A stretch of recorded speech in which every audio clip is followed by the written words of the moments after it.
Bienvenidos a esta mesa de debate, la primera del día de hoy, en estas actividades que tenemos organizadas, el caso del maíz frente a los transgénicos. Modera el doctor Víctor Raúl Martínez Vázquez, quien es doctor en Sociología, miembro de la Academia Mexicana de Ciencias, investigador del Instituto de Investigaciones de la Universidad de Oaxaca.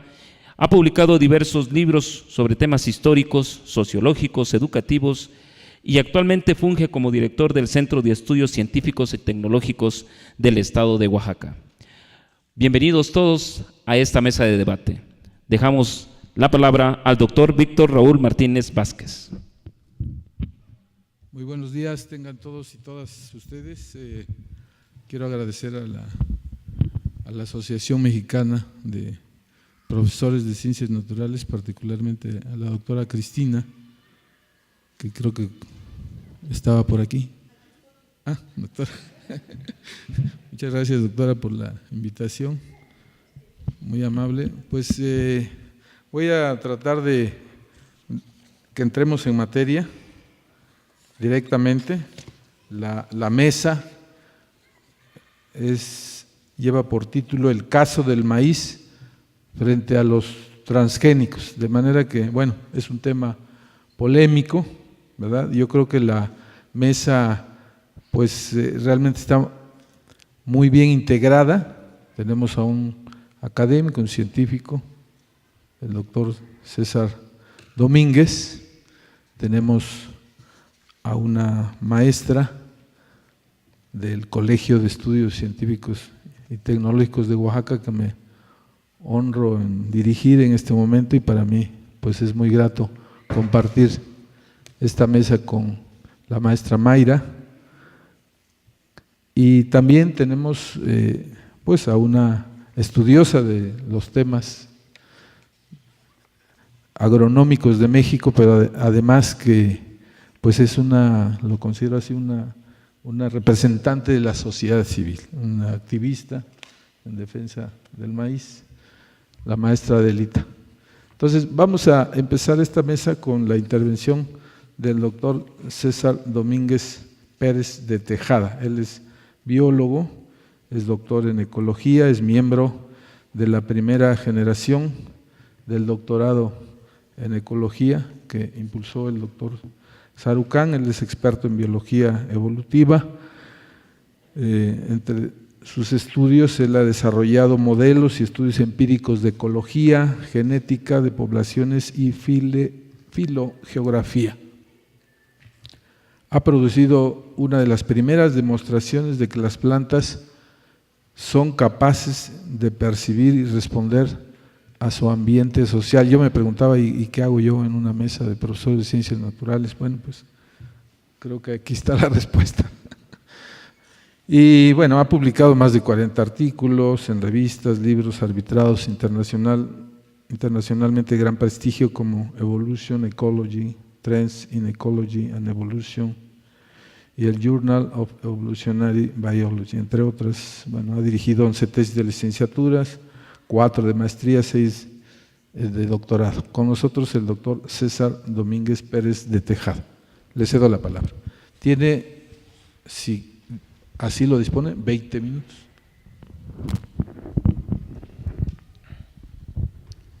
Yo creo que va a ser mucho más rápido que 20 minutos para que tengamos tiempo para el debate. Primero que nada quería saludarlos y darles las gracias principalmente a la maestra por la invitación. Es la segunda vez que participo en este evento y del cual me da mucho gusto estar aquí. Entonces, muchas gracias. La segunda que quiero comentarles es que no traigo una presentación. Pregunté explícitamente si hacía una presentación y me dijeron que no. Así que espero que no aburrirlos demasiado con lo que voy a hablar hoy, ¿no? La tercera es que voy a tratar de hacer una exposición lo más imparcial que puedo de la evidencia publicada que hay sobre los efectos de los organismos transgénicos, y al final les voy a dar mi opinión muy personal de lo que debería hacerse con el maíz en México, que no necesariamente coinciden, van a ver ustedes, ¿no? Entonces, la primera parte tiene que ver con lo que está publicado, por qué es importante, según algunas perspectivas, desarrollar los organismos transgénicos, porque hay algunas posturas que dicen que tenemos como casi dos cosas encontradas, ¿no? Un enfoque muy agroecológico contra otro muy basado en organismos genéticamente modificados. Entonces, hago esta reseña y al final trato de concluir más o menos rápido. Entonces, no se duerman, si veo que empiezan a cabezar, me paro y me salgo, ¿eh? Gracias. La primera es, yo creo que para nadie... Ay, ¿está bien así? Yo me oigo así fuertísimo. La primera es, les decía que tenemos que darnos cuenta en qué contexto estamos moviéndonos en este momento en el mundo, ¿no? Tenemos serios problemas de seguridad alimentaria, por no hablar de la soberanía alimentaria, y es uno de los desafíos globales más importantes que enfrenta la humanidad en el siglo XXI, no hay duda de eso. Se calcula, ustedes lo oyeron ayer en la plática del doctor Sarucán, que la población mundial excederá los 9.000 millones de personas en el año 2050, con las consecuentes demandas de incremento en la producción de alimentos. Es decir, vamos a tener que producir alimentos para 9.000 millones de personas. Este incremento, idealmente, debería realizarse en el contexto de patrones no veo, perdón.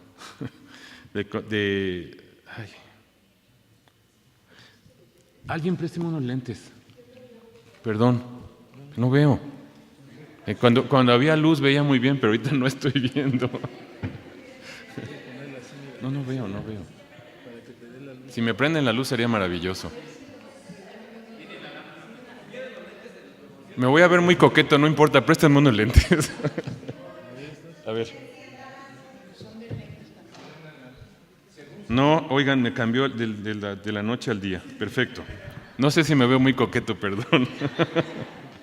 Les decía, perdónenme, me regreso un poco. El incremento debería realizarse en un contexto de patrones de consumo cambiantes, enfrentando los impactos del cambio climático y con una creciente escasez de agua y tierra cultivable.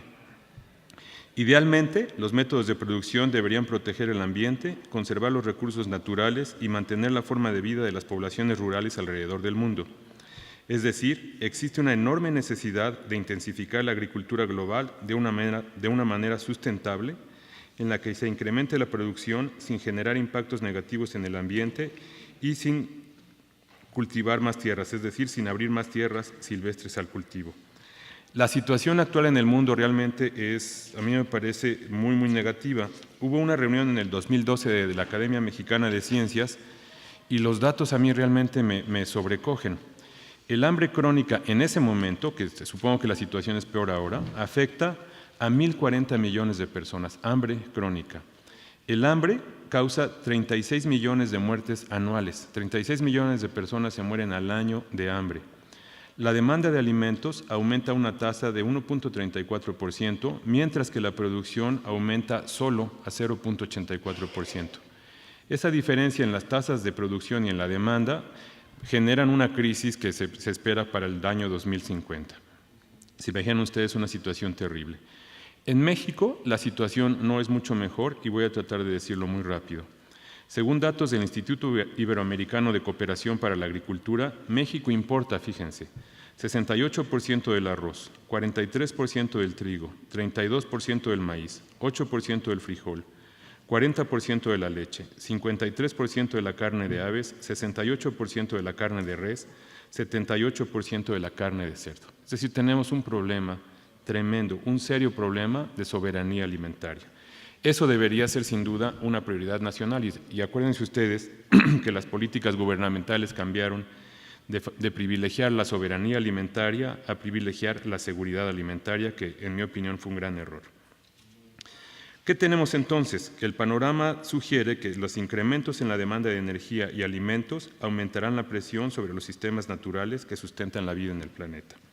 Es decir, tenemos enormes riesgos para los sitios conservados y para la biodiversidad. ¿Cuáles son las alternativas de solución? Es decir, tenemos un problema enorme. ¿Cuáles serían las alternativas de solución para este aparentemente insoluble problema?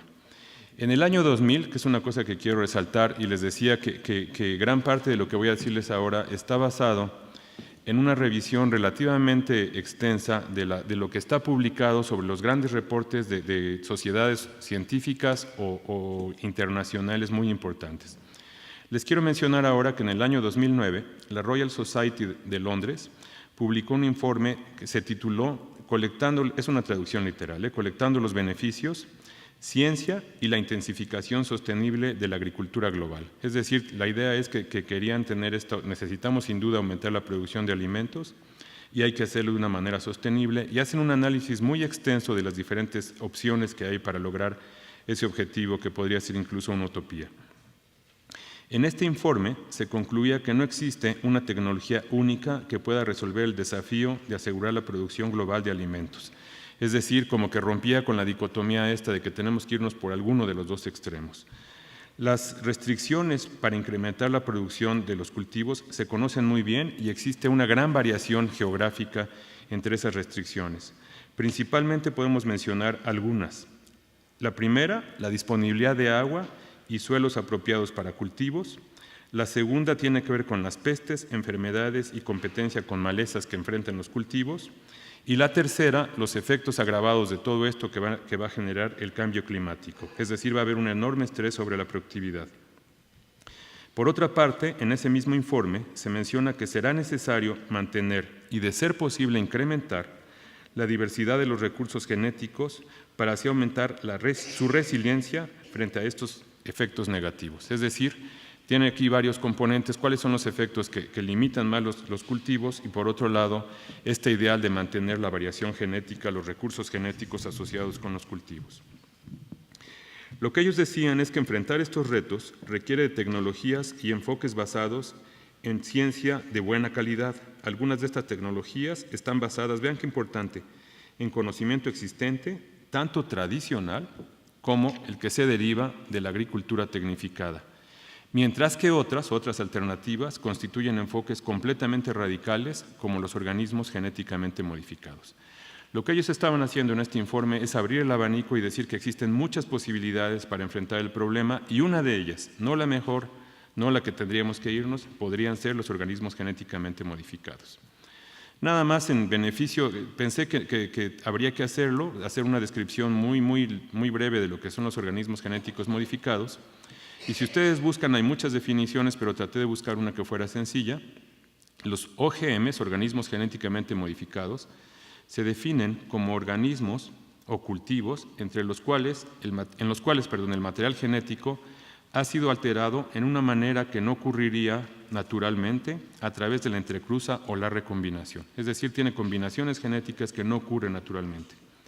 Esta tecnología permite transferir genes individuales, que generalmente tienen una función que a alguien le interesa, de un organismo a otro y generalmente entre especies.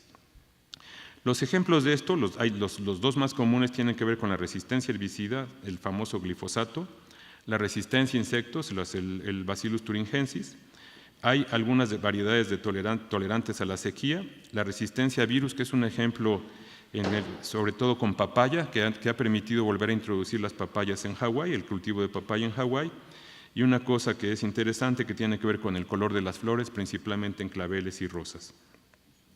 En investigación, en este momento en investigación, hay otra lista grande de atributos que se están buscando con organismos genéticamente modificados y tienen que ver con incrementos en la eficiencia fotosintética, incrementos en el uso de nitrógeno, tolerancia al aluminio, un problema muy grande en suelos ácidos, tolerancia a la salinidad, eficiencia en el uso de fosfato, y en este momento, según estos informes y lo que ellos piensan que es una avenida muy importante de investigación, tiene que ver con la transferencia de genes de fijación del nitrógeno de leguminosas a otras especies, cambiar especies de fotosíntesis C3 a fotosíntesis C4, y finalmente esta idea que me parece ya casi de ciencia ficción, que es generar plantas genéticamente modificadas para biocombustibles y para generar antibióticos u otro tipo de insumos para los humanos que tienen que ver con la salud. Entonces, todo eso está en planes y ustedes imaginan que desde un punto de vista muy biotecnológico, pues parece como una especie de panacea para solucionar un montón de cosas, ¿no? Los organismos genéticamente modificados se introdujeron por primera vez en Estados Unidos en 1994 y ahora están presentes en 28 países del mundo.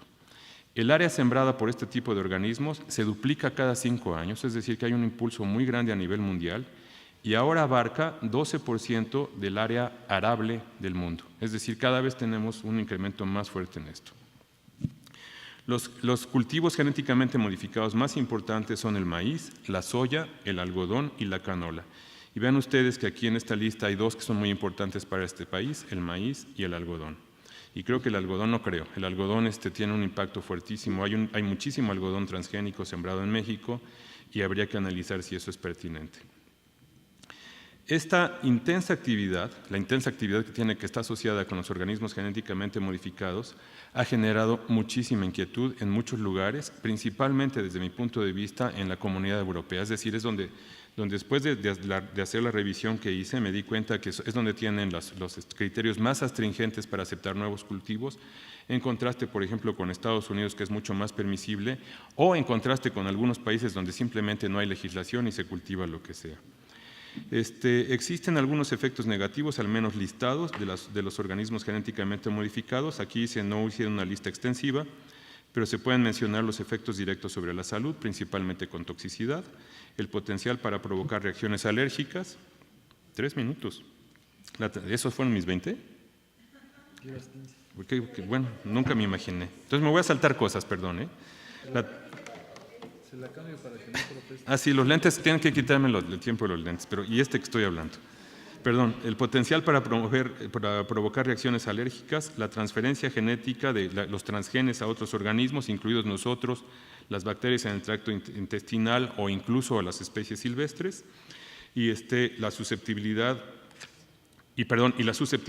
a organismos que no son blancos de los transgénicos, por ejemplo, otros insectos que podrían ser benéficos. Voy a tratar de irme relativamente rápido después de la amenaza de los 5 minutos. ¿Qué sabemos? ¿Qué sabemos de estas amenazas y qué sabemos de los beneficios? Que creo que es una cosa muy importante y que resaltan mucho, es decir, deberíamos hacer una ponderación muy imparcial de cuáles son los beneficios y cuáles son los costos. Les digo que revisé los reportes de la Royal Society, de la Asociación Americana para el Avance de la Ciencia. Hay 2 reportes de la Royal Society, 2002-2009, el de la Asociación para el Avance de la Ciencia del 2012, el Consejo de la Sociedad Real de Nueva Zelanda del 2014, el Consejo de Ciencia y Tecnología de Gran Bretaña de 2014, un informe de la FAO y un informe de la Organización Mundial de la Salud. Todos esos los revisé cuáles eran sus conclusiones y en realidad, si uno los lee y los lee de manera, digamos, alegre, todos concluyen que no hay evidencia científica de efectos negativos de los transgénicos. Sin embargo, yo pienso que hay que matizar estos resultados. Por ejemplo, para darles un caso, la Asociación Americana para el Avance de la Ciencia menciona que la Comunidad Europea ha invertido más de 300 millones de euros en investigaciones relacionadas con bioseguridad de los organismos genéticamente modificados. Acuérdense que ellos son los más astringentes, los más astringentes. Su conclusión principal, derivada de más de 130 proyectos de investigación que cubren un periodo de más de 25 años y que involucra un poco más de 500 grupos de investigación, es que el consumo de organismos genéticamente modificados no es por sí mismo, vean la redacción porque es muy importante, esto es literal, no es por sí mismo más riesgoso que el de otros cultivos desarrollados de manera tradicional. Es decir, no dice que no podrían tener efectos, sino dice que no es más que otros. Entonces, esta es una cosa que seguramente podemos discutir. Sin embargo, yo veo que hay otras partes que no están incluidas aquí y voy a tratar de irme muy rápido. Según estos reportes, ninguno de estos riesgos ha soportado el escrutinio de pruebas científicas rigurosas.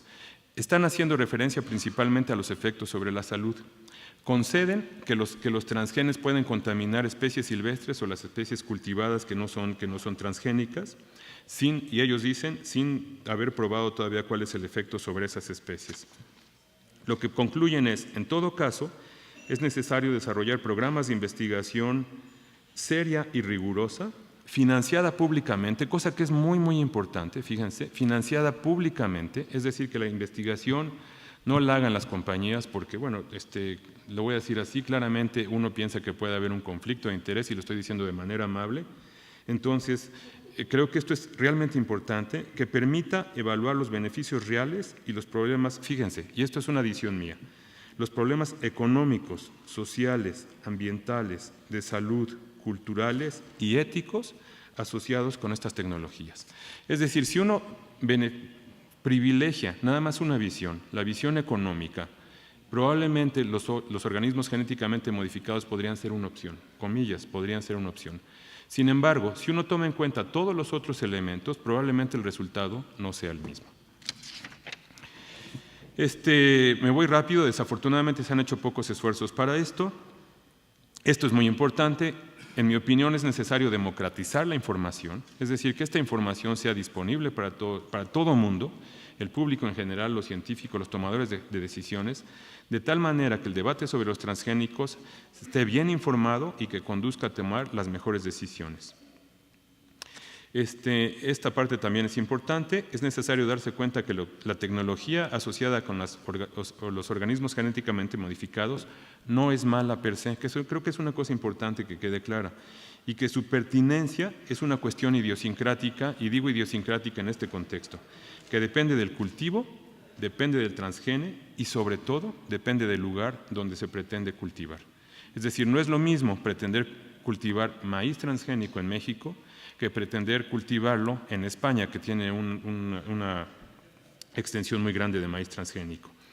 Esto permitirá determinar el costo o beneficio expresado en términos, ya lo dije, en términos productivos, nutrimentales, económicos, sociales, culturales, ambientales, etc. Como seguramente me van a regañar que me estoy tardando mucho, voy necesariamente a terminar con dos cositas. La primera, quiero decirles que este problema en realidad es un problema muy complejo y no tiene nada más que ver con la tecnología. Esa es una cosa que es importantísima. No es discutir la tecnología si es válida o no es válida. En realidad implica problemas de gobernanza, de reglamentación adecuada y además de que la reglamentación se cumpla. Obviamente tiene que ver con investigación genómica, con investigación en alternativas verdes y específicas para los sitios que estamos considerando. Esta parte, y déjenme decirlo, me adelanto un poco, en México la situación es muy particular. En México un porcentaje muy importante de la agricultura no tiene que ver con esta agricultura industrializada, sino tiene que ver con otro tipo de agricultura y por lo tanto el enfoque necesariamente tiene que ser diferente. En mi opinión, los organismos genéticamente modificados no tienen cabida en ese tipo de agricultura. Hay que desarrollar la ciencia del suelo, no sé si lo dije, la agroecología y un uso muchísimo más eficiente del agua. Entonces, si a mí me preguntan, ¿cuál es mi opinión de si debemos o no sembrar maíz transgénico en México? Mi respuesta es un absoluto no. Es un absoluto no. Por varias razones. La primera, no sabemos cuáles son los efectos, en realidad no sabemos cuáles son los efectos de los transgenes en las variedades cultivadas y silvestres de maíz de México. La que uno primero se puede imaginar es que poco a poco vayamos perdiendo diversidad genética, que es importantísima y además es el resultado de 17,000 años de cultivos en México, por un lado. Por otro lado, tiene que ver con una cosa que a mí me parece importantísima. Imagínense que de verdad fuera la mejor tecnología del mundo, que de verdad fuera que aumenta el contenido nutrimental, que tuviera todas las ventajas que ustedes quieren. De todos modos, eso significa pasar la propiedad del maíz, que es un elemento cultural de este país y que es la base de la alimentación, a compañías privadas. Entonces, esa es una cosa que prácticamente no se discute en estos reportes en un país que es el fuente de origen y diversificación no solamente del maíz, sino de otro montón de cultivos. Me espanté porque yo pensé que me iba a tardar menos, pero con eso lo voy a terminar. Gracias.